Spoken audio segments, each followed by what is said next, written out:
to study. She is co-leader of the Bergen Passaic chapter and co-chair of the Glenrock Shade Tree Advisory Committee. She has a horticultural practice in Bergen County where she advises clients on sustainability and designs gardens focused on native plants. Our April meeting will be Randy Eckel on native edibles, and hopefully we can find out more about buying plants from Randy. I'm sure she'll do something where we can order them online or something along that lines. The Native Plant of New Jersey lecture is on 4/21st. That's spring ephemerals. Related to that, Mount Cuba has a number of courses on trilliums and other ephemerals. If you have a day and you can spend maybe 2 or 3 hours taking a class, it is incredible to see these ephemerals because it's one of the few places you can still see them since deer have eaten them all around this area. The Westchester Community College, their plant sale is on to March 31st. Native Plant Society of New Jersey dues are $20. You can also join a trail conference. And Habitat Helpers should start the end of March or early April. So if people are eager to get their hands dirty again, that'll be starting up soon. Now I'm going to let it go to Elaine. Okay, thank you, Tom. I'm going to be talking tonight about more than native plants. I'm particularly going to be talking about how we can all make our gardens more sustainable. I like to say greener and cheaper too, because I'm going to mostly tell you not to do things that you might be spending money on. I'd like you to pay attention to this guy or lady right here. This is a spicebush swallowtail, I believe a female. I'm not a butterfly expert, but I'm going to call her Susie Swallowtail. And when she pops up in this presentation, and she's going to pop up a lot, you're going to know that there's something that you should be doing that will help the butterflies and other creatures that you want to encourage in your garden. So here we go. Now, I'm a little bit at a disadvantage here. When I do this program in person, I of course would show you these two pictures and I would ask you to tell me which garden you think is more sustainable. So just look at these two pictures for a minute and tell me without defining sustainability yet, which one you think is more sustainable. These, by the way, are two adjoining backyards. They're right next to each other. In the real world. So just look at them for a second and tell me which one you think might be more sustainable based on whatever definition you have in your head right now of what sustainability means. Okay, we're going to see them again later. So let's move on again now. Okay, so sustainability basically means meeting our own needs without compromising the ability of future generations to meet their needs. So in other words, it means using fewer non-renewable resources and using them more wisely, using them as wisely as possible. The non-renewable resources that I'm talking about are primarily water. Fresh water is a very precious natural resource, and it's quite limited. And also petroleum-based products, which include chemical fertilizers and fuels and all the pesticides and herbicides that we use. Those are just, they're manufactured products and they're quite not, they are all non-renewable. Just as an example of some things that I'm sure you're all familiar with. This is actually, it's right around the corner from where I live. And this picture was taken around the beginning of September after a hot summer. And you can see that the lawn on this side is being watered as it is. It's watered all the time. And this lawn is nice and green. The lawn right here is not watered and it's brown. The next week, and unfortunately I should have taken a picture, but I didn't. The next week it rained and this lawn was just as green as this lawn. So this family had been wasting water all summer long to keep lawn green, when what lawn wants to do is to go brown in the summer, because lawn grasses are cool season grasses that really can't take our hot summers. So it wants to go dormant and then it wants to green up again as soon as it gets warmer, as soon as you get some rain or the weather cools off. And we're going to talk about lawn care a little bit later. Again, non-renewable resources, pesticides, herbicides, all kinds of stuff, fertilizers, all made from petroleum, all non-renewable. This is what we're doing. This plume of algae is coming out of the Delaware, it's coming out of the Hudson, it's coming off the New Jersey coast. This is from agriculture, but the agriculture it's from is lawns. We don't have a lot of agriculture in New Jersey. We have some, but lawn care is responsible for all of this massive overthrow of nitrogen and other fertilizers. So, and it's what it's actually doing is visible in the ocean. So let's have a model of a sustainable garden to keep in our minds. And again, this is the kind of garden that Susie would like to make her home in. This is a kind of a schematic picture that was done by a town in Australia, but it's an excellent, doesn't show our kinds of plants, but it's an excellent schematic for what a sustainable habitat is, a natural habitat. So if you notice, you have plants of different levels. You have tall canopy trees, you have mid-story or what we call understory trees and shrubs, and you have ground cover. And also in the ground cover, you have rocks, you have some detritus, in other words, dead fallen leaves, maybe some dead wood, and a water feature. You have a great variety of plants, which is going to lead to a great variety of animals. So if you look at this backyard, one, obviously, I'm sure everybody realized this was the more sustainable of the two backyards that I showed you. It has all of these features. On my screen, the little cameos of me and Tom are covering part of this. I'm sorry if that's the case for you too. You may have it side by side, but back here, there is a little water feature. It's just a bird bath, but you could have a small pond, or you could have the kind of thing that keeps the ice melted in winter or anything like that. But there's water. There's plenty of place for humans, but there's tall trees. There are shrubs. There are perennials, and as you can see, there's lots of food for birds here. They're also back here. This was all planted, by the way. This little forest was all planted about 25 years ago, and the ground under it is never cleared or treated or gardened in any way. The leaves just fall. So that is a model to keep in mind. If you have this kind of a garden with all these pieces in place, you're going to see Susie and her friends. You're going to see butterflies, you're going to see birds, you're going to see fireflies, and all those things that we all like to see. Oh dear.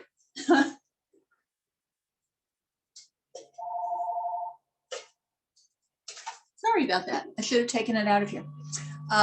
Okay, let's move on. So keep all these pieces in your minds as we go through tonight.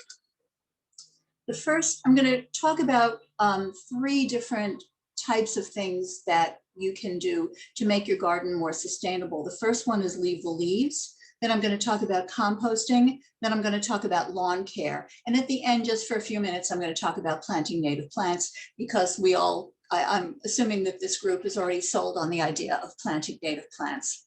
So leave your leaves. Leaves are a renewable resource, and they're valuable in your garden in many, many ways. Why leave your leaves? If you want to think about your garden as a habitat, as a natural place, you have to realize that in a habitat, in a forest, the leaves remain. When my kids were growing up, I would sometimes lead Cub Scouts through the woods in places around here. And I would always ask them, what happened to last year's leaves? And what I found at the time, this is 25 years ago, is that the kids had no idea. Today, when I lead kids through the Glenrock Arboretum, which I do very often, they know what happened to last year's leaves. It's great. What happened to last year's leaves, of course, is that they broke down and they turned into soil. That's what happens to leaves. But in the meantime, so if you take your leaves away from under your trees, you're taking away your soil. You're basically throwing away the richness of your soil. But also what happens if you keep your leaves is all these creatures live in them. You will have all kinds of soil microorganisms that are functioning to break down the leaves and to turn them into rich soil.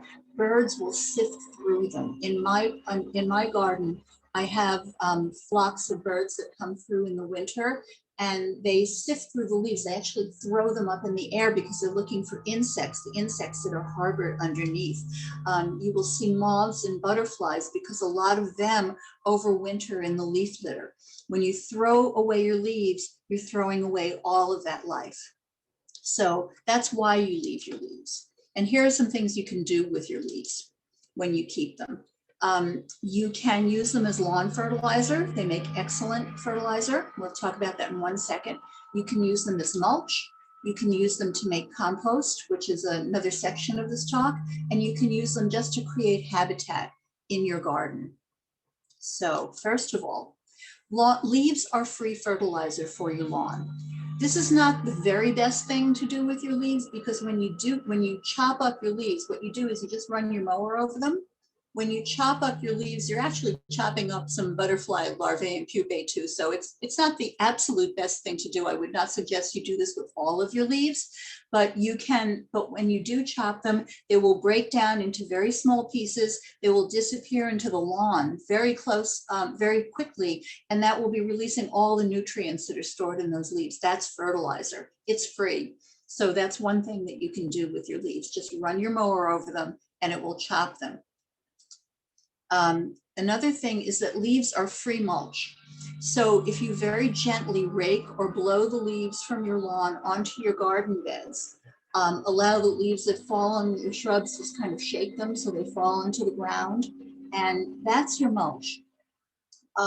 It doesn't make sense to me personally to watch in the fall when people hire people to blow all their leaves away, and then they pay them to do that, and then they pay them to mulch. The mulch is already there. Just leave the leaves. That's your mulch. It works beautifully. It works for any kind of garden bed.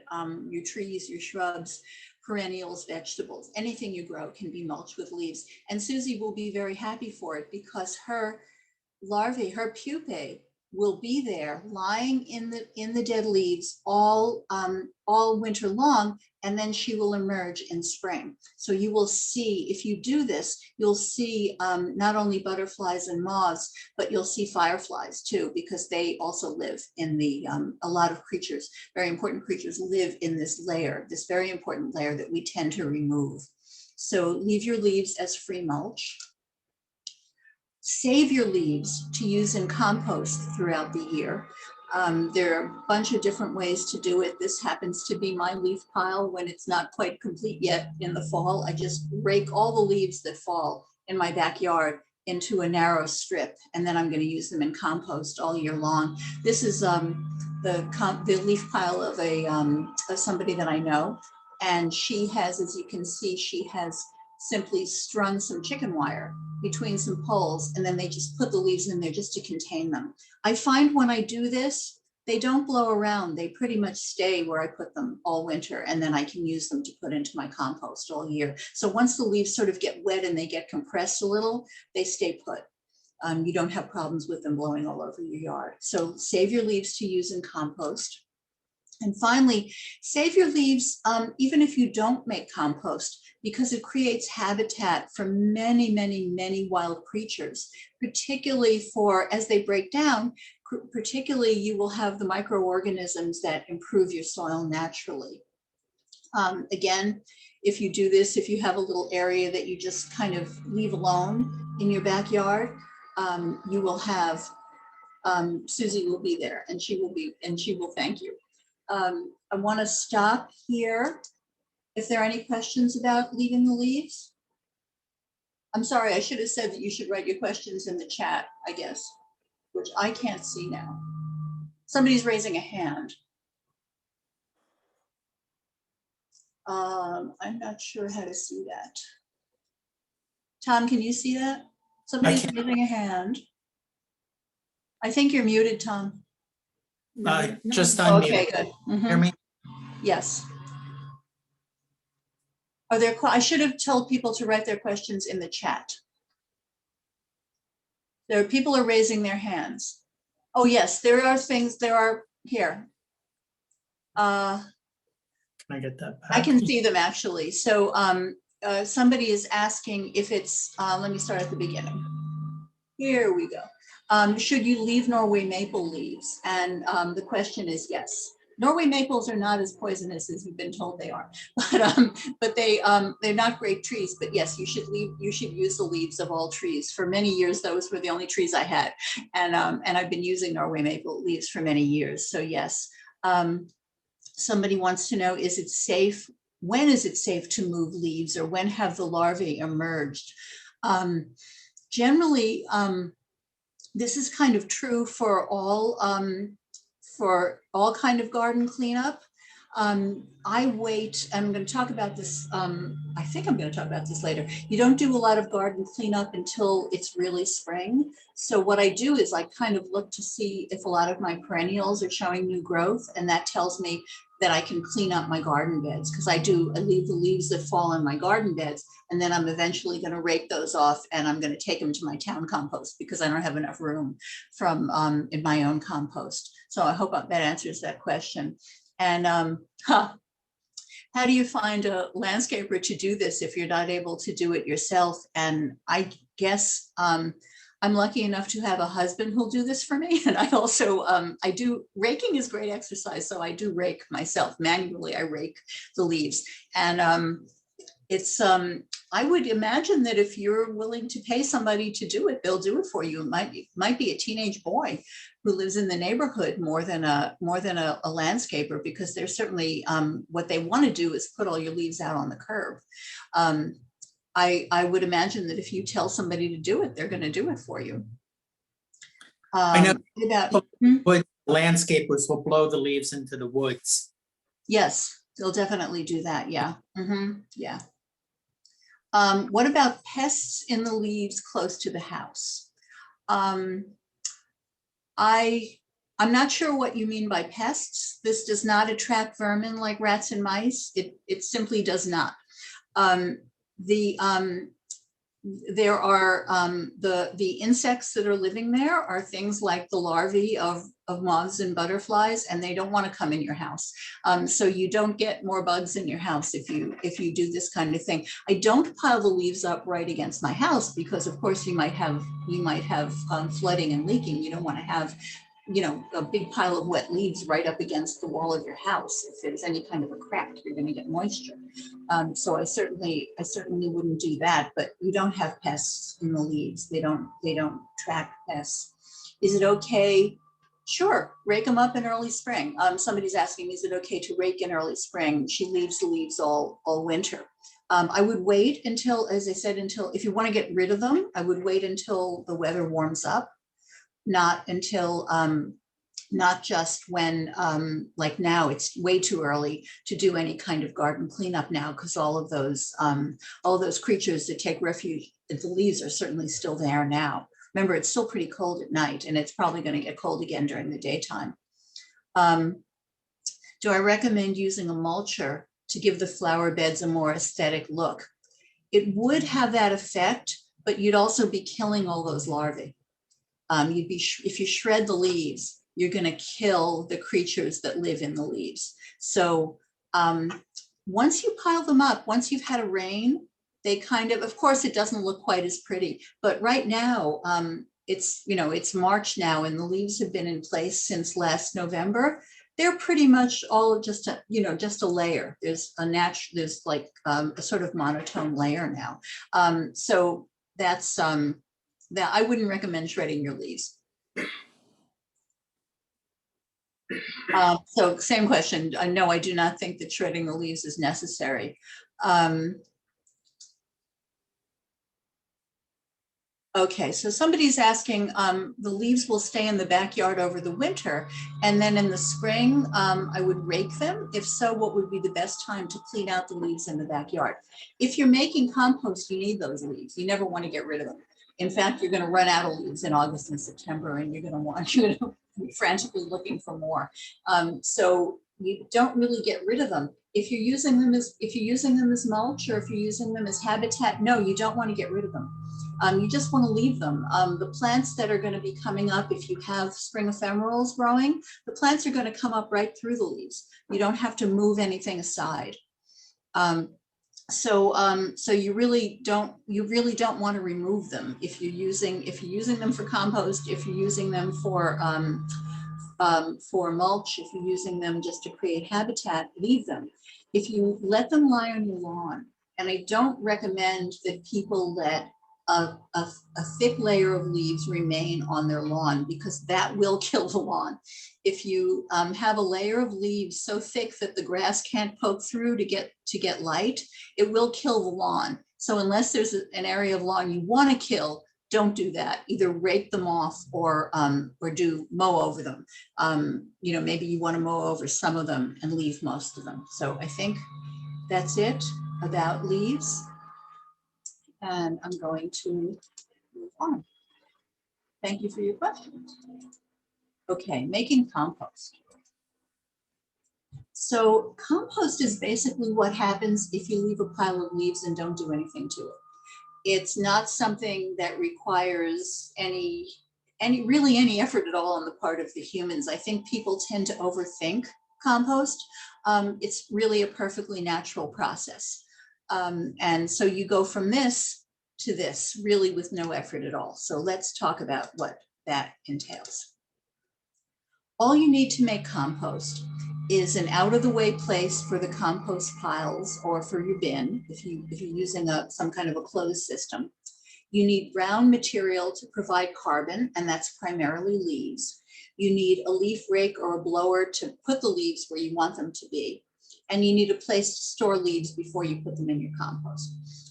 Optional equipment is a spading fork to turn the compost, and I never turn my compost. It makes the pile cook faster, but I never do it. We use a piece of 1/2 inch chicken wire attached to a frame, and we do screen our compost. And you need you can use, but you do not need green material to provide nitrogen. And the green material can be weeds, can be your kitchen scraps, it can be lawn trimmings. We'll look at that in a second. And you may want to use a compost bin or some other kind of closed system. These are my compost piles right here. This area is about 6 feet by 6 feet. So if you look at it, it's hard. I know it's hard to see, but it actually is divided right down the center into 2 separate piles they're just right up against each other. This pile at the moment is cooking. It's done. We've done all the layers probably for somewhere between 4 and 6 months, and it's sitting there just maturing. It's literally cooking because compost actually develops a lot of heat. This is the pile, the active pile that we're adding to. So what we're doing is we're putting our kitchen scraps in it, and then once a week, I'm raking a thick layer of leaves on top of it. So here it is. I think I tried to take these pictures so you could see it with some kitchen scraps on top of it, and you could see it when you then cover it with leaves. This looks like it's in the fall because I can see leaves with nice colors to them. So this is a very simple way to do compost without any kind of equipment whatsoever. Very simple do's and don'ts to compost. But the main reason to do compost is because surprisingly enough, kitchen scraps, the stuff that you can put in your compost, it comprises in different parts of the country anywhere from 15 to 35% of the waste stream, what we all throw away. So it substantially diminishes the municipal waste stream if people start to compost. It also gives you this excellent product that you can use. But what the main thing that you need is the brown material, which is the carbon. The brown material is fallen leaves, sawdust, wood shavings, wood chips, and straw or hay. Brown doesn't actually refer to color. It refers to the fact that it turns darker as it matures. For example, coffee grounds are green material, not brown material. So it doesn't refer to color, it refers to what it is. Green material is kitchen refuse, any kind of vegetable peeling, all vegetable matter. Eggshells, grass clippings, garden debris, or some untreated paper. Not a lot, but some untreated paper. You can put natural fibers such as pet hair in there. I have a very hairy dog, and I brush him outside and I put the hair in the compost. And then I have read that you can use the droppings and the box material from caged indoor animals, such as gerbils or rabbits. What you don't want to use are any animal products. If you eat meat from skin, bones, or dairy, you don't want to use any of that. You don't want to put in any food that contains fats. You don't want to use dog or cat feces. And and you don't want to use any diseased plant material. If you find that you've got a cucumber wilt in your vegetable garden, don't compost those plants, throw them out. And you don't want to put in weeds that have gone to seed. The main reason for most of this, you don't want to put this in, the last three, is that a home compost pile doesn't get hot enough to kill weed seeds or to destroy disease-causing organisms. Commercial compost pile would get much hotter than a home compost pile, because it depends on the size of the amount of heat generated depends on the size of the pile. You don't put in animal products because that's going to attract vermin to your backyard. So don't do that. So do use these, don't use these. There are many, many, many different ways to compost, and I can't possibly talk about them all here, but they all involve layering brown and green material. If you want to just use an open pile like this, I do suggest that it's a double pile, 2 piles, and the reason is that if you had just one and you kept adding to it, you'd never be able to get at the cooked material underneath. So if you have, this one, as I said, this one is resting, it's cooking, and we can then use it. This one we're adding to, and then when we use this one, we'll cap this one off with a nice thick layer of leaves and start to make a new pile here. There are many kinds of closed bin systems. This is the kind where you put material in at the top and you scoop the compost out at the bottom. This is a kind where you rotate it and to mix it up. And some of these will give you compost tea out the bottom. Some people use a 3-bin system, and you could read about all of these online. I'm going to, okay, so using the compost. You know that the compost is done because it smells good. It doesn't smell like, used kitchen material anymore. It has this nice clean, it's dark brown and a uniform color and consistency, and it has this nice earthy smell. And you'll also be able to see very few identifiable objects left in it. Some things may have to go through more than once. I find avocado pits and corn cobs and peach pits. You will always find them when we sift it, and we'll just put them back in to, eventually they do break down. You can use the compost in your vegetable garden. You can spread it on your lawn. You can use it anywhere you want to improve the soil. When you do use it, you don't want to dig it into the soil. You want to put it just on top, and then the earthworms and the other soil organisms will mix it for you. They'll put it all in the right, they'll put everything at the right level. If you mix it, you're putting all the critters at the wrong level, and they all have to worry about getting back to the right place again. So this is just a little vegetable plot that I have in our community garden. And what I do is every time we screen a load of compost, I just spread it on top. And that's the only thing that I use my compost for. Questions about compost? Now, I managed to open the chat before. And then Okay. Does the compost pile require sunlight? It doesn't really. It will probably break down faster if it's in the sun. Mine is tucked away in a spot where it probably gets a few hours of sun. It's not terribly important whether it gets sun or shade. It probably, if it's in the sun, it'll probably cook a little bit faster. You want it in an out of the way place because it's not terribly pretty to look at. Mine is only about 20 feet from my patio, but it's tucked away, so you can't see it. Other questions about composting before we go on? Good, okay.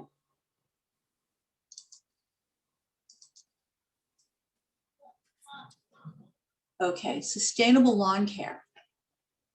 This is a passionate thing with me, lawn care. I can truly say that one of my goals in life, now that my children are grown, is to eliminate lawn, and that's what I do with my gardening practice. I try to eliminate lawn. So to make your lawn more sustainable, what you want to do is to do less. You want to do much less to your lawn than you're doing right now. Okay, it's a lot of stuff here. Just lots and lots of facts about how terrible lawns are. The main thing about lawns is that they are just a sink of unsustainability. They produce 4 times more CO2 than they absorb. So they are, because of all the things we put into them, the fertilizers and the pesticides and the watering and the mowing and the leaf blowing and the other practices we do, we actually, our lawns wind up producing 4 times as much greenhouse gas as they absorb as green plants. As we know, all green plants do absorb CO2, but lawns give off 4 times more than they absorb. So they are terrible, terrible, terrible for the environment. I'm not going to go through all of this. I would suggest you do a little research on this, and you'll see really why lawns are very bad. Most of us have much more lawn than we need. We can reduce it, and I'm going to talk about that a little bit later. We spend a lot of money on lawns, and most of what we do is not terribly useful, and really doesn't do very much good for the lawn either. They actually cover 20% of New Jersey is lawns. I mean, wouldn't it be great if 20% of New Jersey were native habitat? But it's not, it's lawn. Standard grass lawns use more equipment, labor, fuel, and toxins than agricultural farming. We spend an incredible amount of money and time on this. We create terrible noise levels with the machines that we use. The runoff does a great deal of damage to the environment. Yard waste is estimated to make up 20 to 50% of US landfills. Probably a lot of that is leaves. So again, if you keep your leaves, you're helping in a lot of levels. Gas-powered lawn equipment in particular is particularly bad because it doesn't have any of the regulation that car engines have. So it emits much more of all of these very nasty gases than electric lawnmowers would, or than cars do. So tons and tons of nitrogen oxides, of hydrocarbons, of carbon monoxide, and twice the CO2 per hour of operation than if you can use electric equipment. So that's one of the things that can do. So I would just encourage you to think about what you do in your lawn, and I'm going to talk about some specifics, but to think about it and to think about how you might be able to do it in a more sustainable way. So here are some suggestions.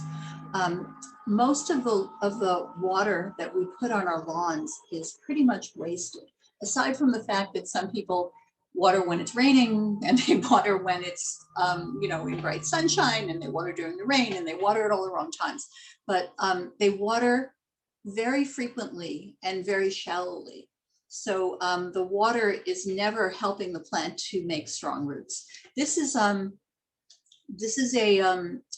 diagram that actually comes from a sprinkler manufacturer to show how to do it, and it is correct. What most people do is they run their sprinklers for just a few minutes every day or every other day. When we have water restrictions I live in Glenrock and Ridgewood, we'll have alternate day watering. So they'll run their sprinklers maybe 15 minutes every other day.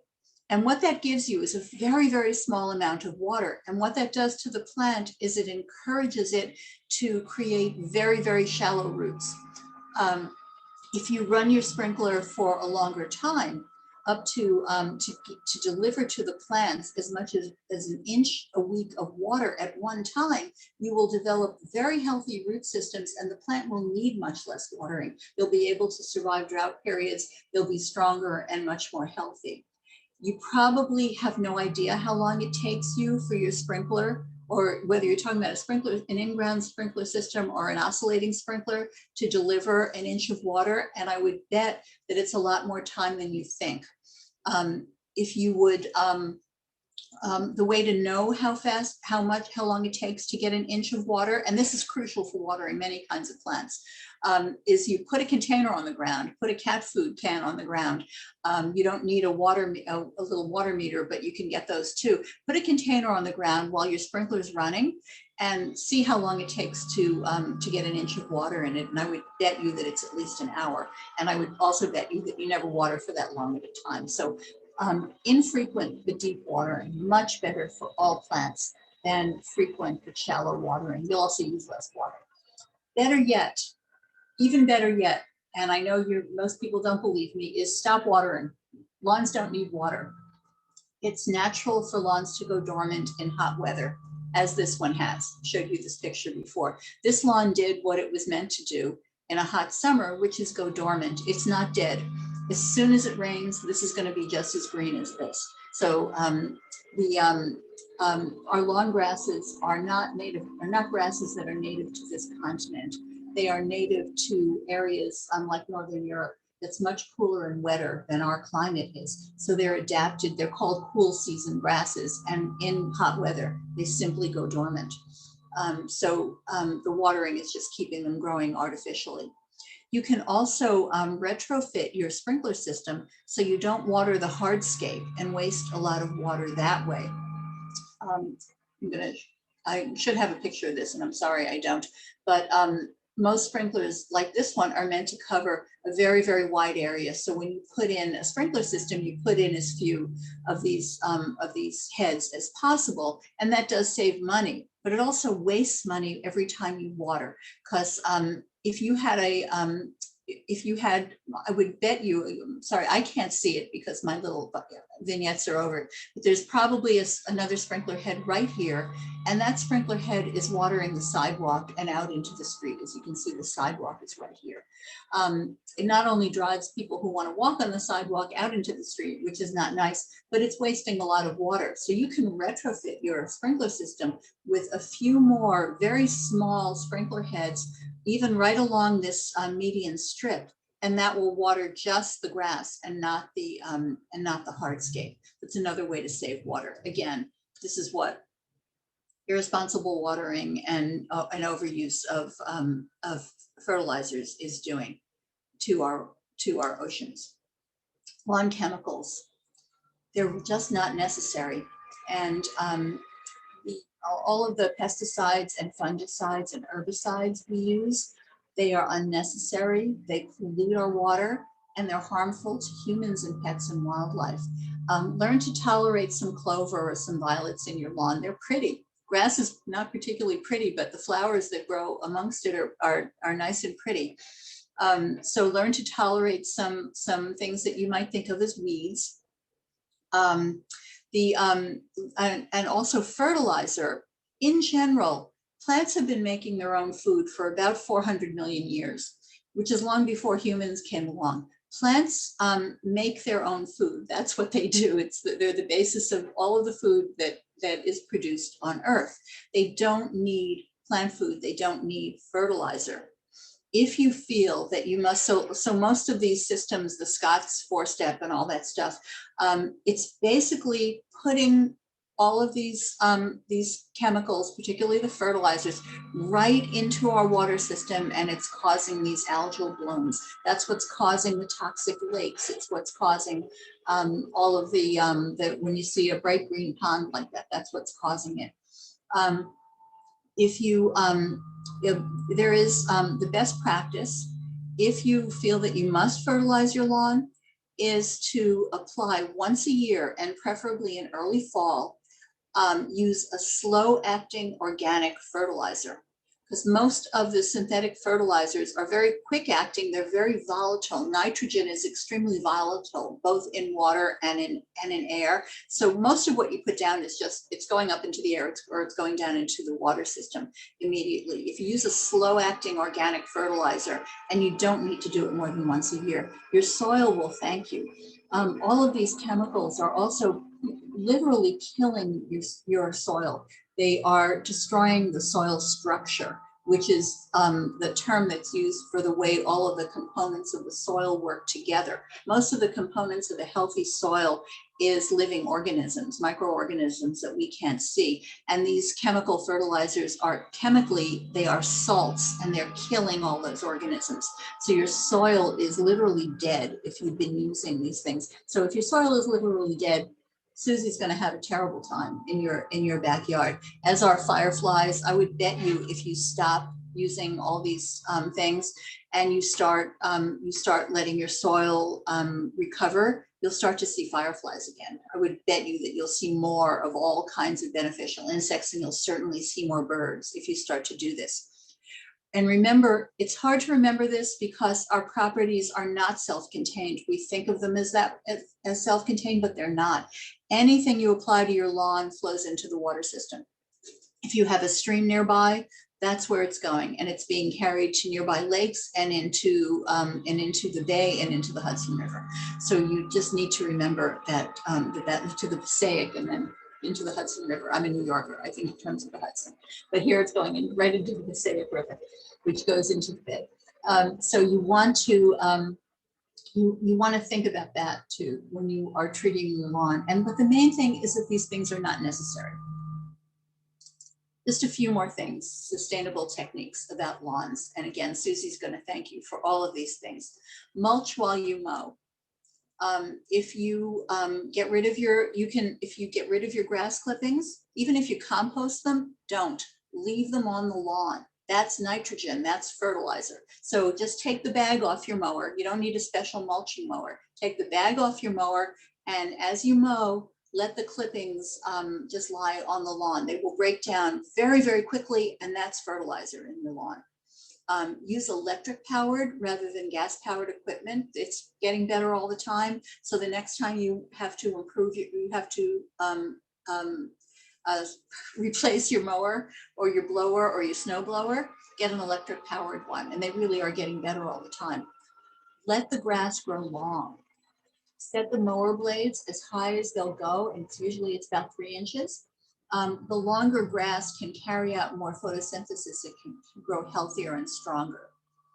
Don't try to grow grass where grass will not grow.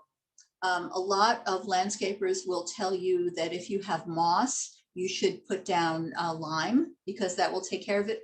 The reason you have moss is that you have shade, and lime will not get rid of shade. So that is a fallacy. There's nothing you can do. Lawn grasses are plants of sun. They need sunny sites, and they need not very wet sites. So if you have an extremely wet area, or if you have a very shady area, don't try to grow grass there. It's not going to grow there. So just as an example, this is a moss lawn. This is obviously, I just took this picture off of the internet, but it's obviously a very, very shady site, and grass is not going to grow there. So they've just encouraged the natural moss to grow, and they've left it alone, and I think it looks great. Eliminate some lawn. It's an enormous selection of beautiful native plants that you can plant instead. So this is just a little bit of a shade garden in an area of my backyard that used to be lawn. It's under a neighbor's Norway maple tree, and there's nothing I can do with it. So I planted some shade-loving natives there. All of my gardens used to be lawn. I have pretty extensive perennial gardens in both sun and shade, and they all used to be lawn areas. You could also, if you have a sunny area, you could make a vegetable garden. We're going to talk about that a little bit at the end. So eliminate some lawn. If you have areas that, if your kids are grown up, or if you have areas that you never use, just leave the part of your lawn that you walk across or that your kids play on. Everything else can be planted, and very attractively. It'll have much less maintenance, and it will be much, much better for the environment. Questions about lawn care? Let's see, Tom, can you open the chat? Let me just get on chat. Yes, okay. You wanna read them to me? All right.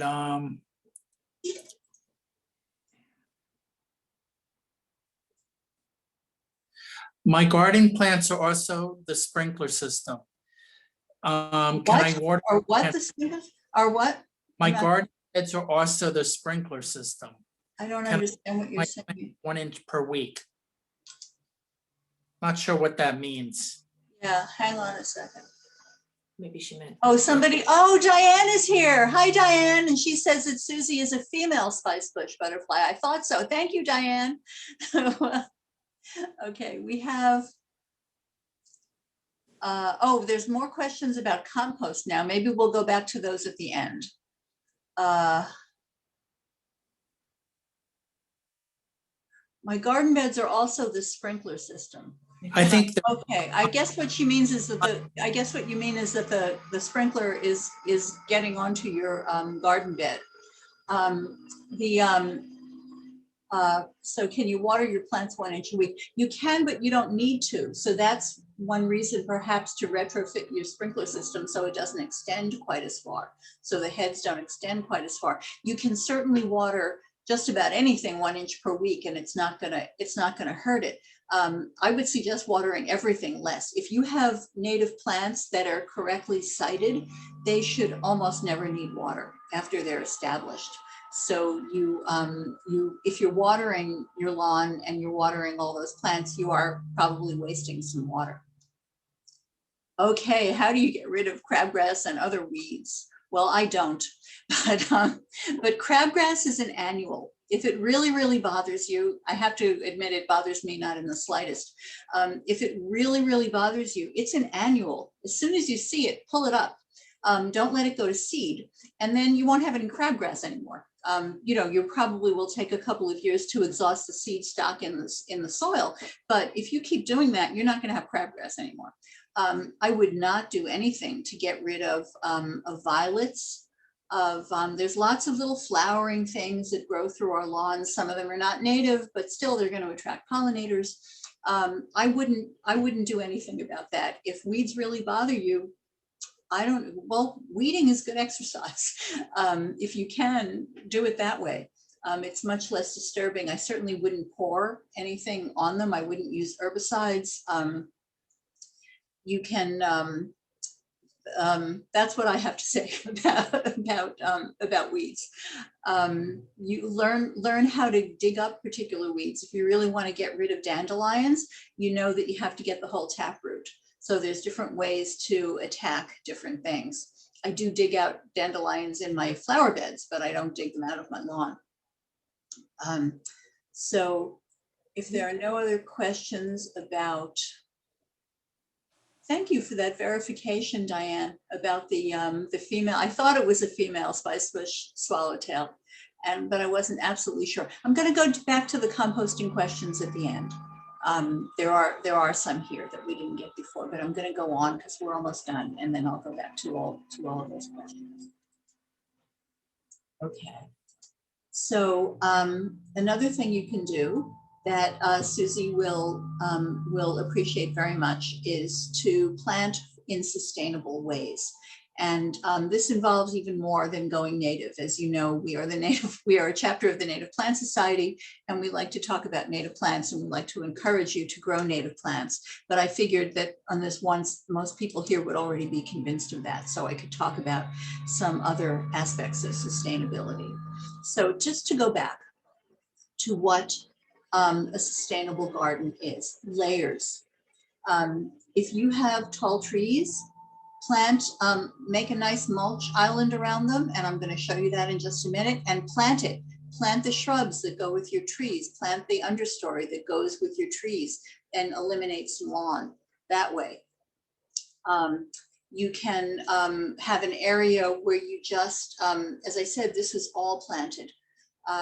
And we never do anything here, except I do walk through it a couple of times a year because I have to pull Norway maple seedlings and English ivy seedlings in here because I have a neighbor who has allowed English ivy to go berserk. And then there are still some Norway maple trees around. So you do have to do some weeding, but something like this, which used to be lawn, requires absolutely no maintenance except maybe 2 passes through it to weed it in the course of the year. You can look at the trees that are already growing. If you have like an area, very often on the border of a property, There'll be a lot of new trees growing up. They just kind of seeded in. Cull those, look at those, ID them, and keep the native ones and get rid of the non-native ones. And you've got the beginning of a forest all for free. If you let a little area of grass grow long, you will probably have all kinds of perennials coming up in it too, because again, the seeds are in the soil. It's also, I found when I was first doing this, and I did let some grass, when we first planted these, they were very, very tiny. So the grass did grow up around them. And I told my neighbors what I was doing so they wouldn't report me to the weed law people. But so the grass grew very long, and I found that the rabbits liked that very long grass, and they left some of my plants alone because they like that so much. But it does tend to be where the animals will congregate rather than, totally leave my gardens alone, obviously. But there are a lot of benefits to getting rid of lawn. So again, keep this in mind, all the layers. So eliminate areas of lawn that you don't use or that don't look good. This was a friend of mine who told me that the lawn was always sparse. She has a very large property, and she has trees, big trees scattered around. And she said, oh, the lawn under the trees is always sparse. It never looks good. And no matter who I hire and no matter what they do, the lawn still looks bad. And I said, well, of course it does, because it's shady. It's too shady for lawn. So we mulched a big area. As you can see, we did it in other areas too. We mulched a very big area, and then she planted it. Now, she didn't plant what I necessarily would have liked her to plant, but she planted it. It looks much better now. You can see this was the area that originally was mulched around this tree, and then this is the area that we mulched. So she got rid of a lot of lawn that was kind of driving her crazy. And if you can imagine, you could have a lovely native shade garden under here.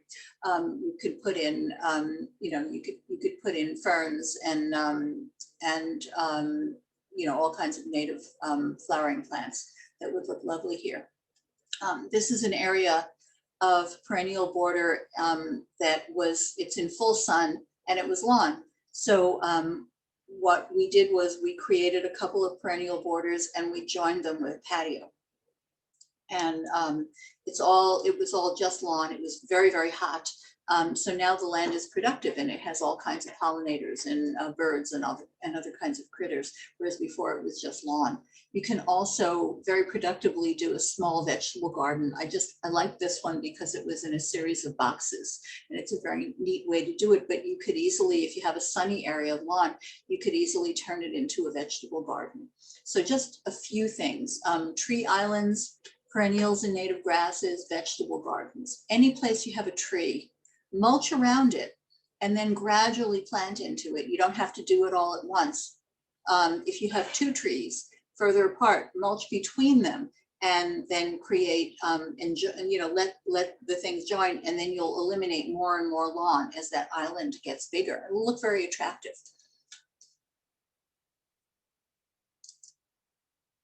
Plant native, of course, and mass your plantings.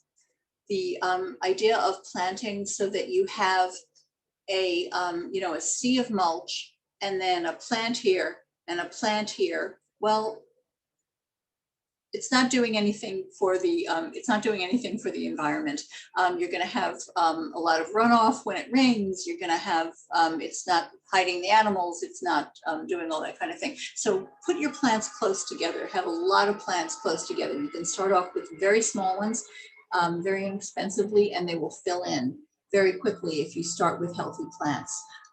Again, Susie and her friends will be very happy in a habitat like this. This is not spice bush, but actually this is spice bush. Right here. This is spice bush. The yellow. It turns a beautiful yellow in the fall, and that's what Susie's caterpillars can eat. So again, just plant native perennials, native grasses. These are all for sun, trees and shrubs. This actually is an area between two houses, so it's providing screening. You can see it's planted in understory trees and in some lower shrubs and perennials, so layers and massed plantings. And that's it. So again, if you have questions, if you, okay.